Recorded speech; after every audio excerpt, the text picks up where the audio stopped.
ভাই মালয়েশিয়াতে আজকে এত বছর পর্যন্ত বসবাস করতেছে, কোনোদিন এটা দেখি নেই যে মালয়েশিয়ান কোনো পুলিশ যত বড়ই অন্যায়কারী হোক না কেন, যত বড়ই খুনি হোক না কেন, রাস্তার ভিতরে ধরে একজন আসামিকে মারধর করতে আমি দেখি নেই। ভাই আপনারা দেখছেন কিনা অবশ্যই জানাবেন, আমি দেখি নেই। আজকে যমুনা নিউজ সহ বিভিন্ন নিউজে একটা ভিডিও ভাইরাল, যেখানে দেখা গেছে কি একজন ব্যক্তি হাইওয়ের সামনে হয়তোবা গাড়ি থামিয়েছে, এই কারণে হাইওয়ে যে পুলিশ আছে, পুলিশ কি করছে, আইসা তাকে গাড়ি থেকে নামিয়ে তার অন্ডকোষে এত জোরে লাথি দিয়েছে, সেখান থেকে রক্ত জর্জর করে ফুটতেছে। লোকটা বাঁচবে কিনা জানি না।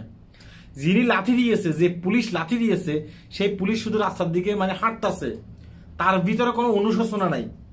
অন্যান্য যারা পুলিশ আছে তারা কি করতেছে, এই লোকটাকে ধরে হসপিটালের দিকে নেওয়ার চেষ্টা করতেছে। সেখানে একজন সাংবাদিক ছিল, যিনি ভিডিওটি করে সোশ্যাল মিডিয়াতে ছাড়ছে। পরবর্তীতে অন্যান্য নিউজগুলোতে এই ভিডিওটি গেছে।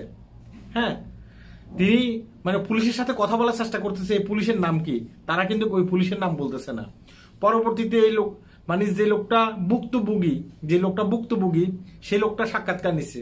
সেই লোকটা বলছে, ভাই আমার অন্ডকোষে এত জোরে লাথি দিচ্ছে, ভাই রক্ত বাইরে দিয়েছে, দেখা যাচ্ছে তার হাত পা সে দাঁড়াইতে পারতেছে না। অন্যান্য পুলিশ তাকে সহযোগিতা করার চেষ্টা করতেছে। পরবর্তীতে এই লোকটা দৌড়ে গিয়ে ওই পুলিশকে ধরছে, যে পুলিশের ছবি আমি এখানে দিচ্ছি দেখেন। এই পুলিশকে ধরছে, বলছে ভাই আপনি যে লাথি দিচ্ছেন এটা কি ঠিক করছেন? ও বলতেছে ভাই ভিডিও বন্ধ করেন। এই লোকটা মারা যাচ্ছে, সেই তার জীবন নিয়ে একটা পুলিশ সে নিজেকে রক্ষা করার জন্য পালিয়ে যাচ্ছে ওখান থেকে। আমাদের বাংলাদেশের পুলিশের কথা বলতেছি, ওখান থেকে পালিয়ে যাচ্ছে। সেই লাথি দিছে, তার ভিতরে কোনো অনুশোচনা নাই, বলে এই লোকটাকে আমি একটু রক্ষা করি, এই লোকটাকে হসপিটালে নিয়ে যাই। হসপিটালে নিলে তো আমি তাকে একটু সারাই উঠাইতে পারলে আমি এখান থেকে তাই মুক্ত হতে পারবো। এই লোকটা যদি এখন রাস্তার ভিতরে মারা যায়, এই পুলিশ কি করবে? এই পুলিশের কি সাজা হবে সেটা আমি জানি না, হবে কিনা। ঠিক আছে, হয়তো বা সে জানে যে এই লোকটা এখানে মারা গেলেও আমার সাজা হবে না। এই লোকটা জানতো, পুলিশটা জানতো, এই কারণে পুলিশটা কি করছে, এখান থেকে চলে যাচ্ছে। তার ভিতরে কোনো অনুশোচনা নেই। আজকে যদি এই সাংবাদিক এখানে না থাকতো, হয়তো বা এই লোকটা রাস্তার ফুটপাতে মরে পড়ে থাকতো।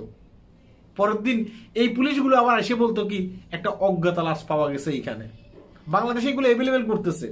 যে পুলিশের যে পুলিশকে রাখা হয়েছে জনগণের জানমাল নিরাপত্তা দেওয়ার জন্য, এই পুলিশ এই শয়তানগুলো কি করে, জনগণের জানমাল তো নিরাপত্তা দেবে না, এই শয়তানগুলো জনগণের জানমাল ভোগ করার জন্য বসে থাকে। আমি সকল পুলিশকে বলতেছি না, ভালো পুলিশ তো অবশ্যই আছে, তার ভিতরে কিন্তু বেশিরভাগই খারাপ বর্তমানে। বুঝতে পেরেছেন? এই যে আমাদের প্রবাসী ভাইরা অনেক ক্ষেত্রে দেখা গেছে কি বাংলাদেশে যখন যায়, রাতের বেলায় যখন চলে যায়, তার নিজের গ্রামে যাবে রাতের বেলায়, অনেক ক্ষেত্রে পুলিশে ধরে রাস্তা ছাঁদাবাজি করে, তারা কারো কাছে বলতে পারে না।